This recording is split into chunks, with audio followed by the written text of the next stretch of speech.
এদিকে বিএনপির কেন্দ্রীয় কমিটি ইতালি সহ ইউরোপের ৩ দেশের কমিটি বিলুপ্ত ঘোষণা করার পর থেকে তৃণমূল নেতাকর্মীদের মধ্যে থেকে কে হবেন ইতালি বিএনপির আগামী নেতা তা নিয়ে চলছে ব্যাপক উৎসাহ উদ্দীপনা। এদিকে নোয়াখালী, ফেনী, লক্ষ্মীপুর জেলা বিএনপি পরিবারের ব্যানারে এক মিলন মেলার আয়োজন করা হয়।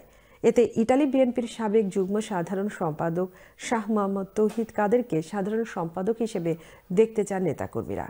ইতালি থেকে আমাদের প্রতিনিধি মিনহাজ হোসেনের রিপোর্টে দেখুন বিস্তারিত।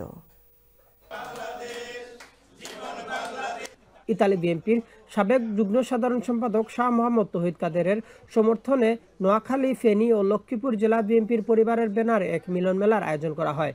মিলন মেলায় ইতালি বিএনপির সাবেক সহসভাপতি আব্দুর রহমান রবিনের সভাপতিত্বে ও ইতালি বিএনপির সাবেক সদস্য ওমর ফারুকের পরিচালনায় স্বাগত বক্তব্য রাখেন সাবেক সাহিত্য ও প্রকাশনা বিষয়ক সম্পাদক আব্দুল মুতালেব লিটন। এ সময় বক্তারা সাবেক ছাত্রনেতা ও ইতালি বিএনপির সাবেক সিনিয়র যুগ্ম সাধারণ সম্পাদক শাহ মোহাম্মদ তৌহিদ কাদেরকে আগামীতে ইতালি বিএনপির সাধারণ সম্পাদক পদে নির্বাচন করার জন্য সমর্থন। আমাদের শুধু একটাই চাহিদা যে বিগত 17 বছর যারা আন্দোলন সংগ্রাম এবং দলের দুর্দিনে যারা পাশে ছিল তাদের নেতৃত্বে আমরা চাই ইতালি বিএনপি একটা শক্তিশালী কমিটি চাই। ইতালি বিএনপিতে নোয়াখালীর ভূমিকা সবসময় অগ্রগণ্য থাকে, সেজন্য আমরা নোয়াখালী থেকে ইতালি বিএনপিতে একটা ভাইটাল ফোর্স চাই।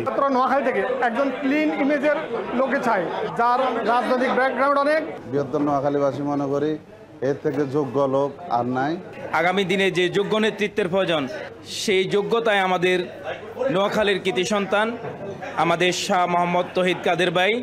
প্রধান অতিথির বক্তব্যে শাহ মোহাম্মদ তৌহিদ কাদের বৃহত্তর নোয়াখালী থেকে তাকে সমর্থন দেওয়ার জন্য সকলকে ধন্যবাদ জানান এবং বিএনপির ভারপ্রাপ্ত চেয়ারম্যান তারেক রহমানের 31 দফা বাস্তবায়নের লক্ষ্যে দেশে প্রবাসে জাতীয়তাবাদী শক্তির সকলকে ঐক্যবদ্ধ হয়ে কাজ করার আহ্বান জানান। আমি ফ্যাসিস্ট হাসিনা বিরোধী আন্দোলনে ইউরোপে সহ সারা বিশ্বে এই প্রান্ত থেকে ওই প্রান্তে ছুটি বেরিয়েছি দলের কাজে, দলের জন্য সাংগঠনিক কাজে আমি আমার নিজের জীবনকে উপড়িয়ে দিয়েছি।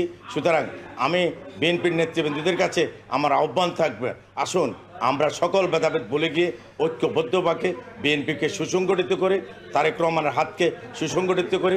এদিকে মিলন মেলার শুরুতেই ইতালি বিএনপির সাবেক সভাপতি হাজী আব্দুর রাজ্জাকের প্রথম মৃত্যুবার্ষিকী উপলক্ষে তার রুহের মাগফিরাত কামনায় বিশেষ দোয়া মোনাজাত করা হয়। ইতালি থেকে Minhaj Hossain, channel S news.